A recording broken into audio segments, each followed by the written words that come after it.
Champions ট্রফির 15 সদস্যের দলে জায়গা হয়নি লিটন কুমার দাসের। আর এবার সেই ঝালটাই হয়তো মিটিয়ে নিয়েছেন আজকের বিপিএল এর ম্যাচে। দুর্বার রাজশাহীর বিপক্ষে আজ বিপিএল এর ম্যাচে যেন বিপিএল এর ইতিহাসের পাতাই পাল্টে দিলেন লিটন কুমার দাস এবং তানজিদ হাসান তামিম।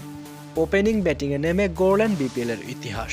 দুর্বার রাজশাহীর বিপক্ষে দিন ব্যাট করতে নেমে তানজিদ হাসান তামিম এবং লিটন কুমার দাস করলেন দুজনেই সেঞ্চুরি। বিপিএল এর ইতিহাসে প্রথমবারের মতো ওপেনিং জুটি দুজনেই করলেন সেঞ্চুরি।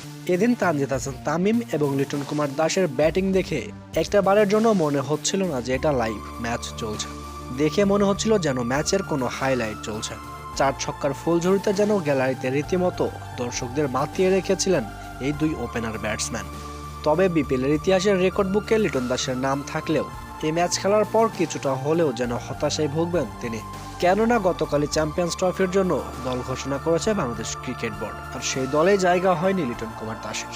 অন্যদিকে আজকের ম্যাচের আরেক সেঞ্চুরিয়ান তানজিদ হাসান তামিম নিঃসন্দেহেই চ্যাম্পিয়ন্স ট্রফির স্কোয়াডে রয়েছেন।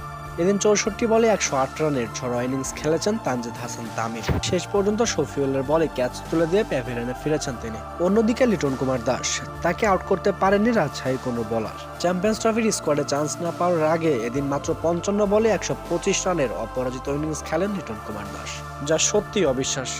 প্রিয় দর্শক, বিপিএল এর ইতিহাসে প্রথমবারের মতো এমন একটি ম্যাচ দেখে আপনার অনুভূতি কি, তা অবশ্যই কমেন্টসে জানাবেন।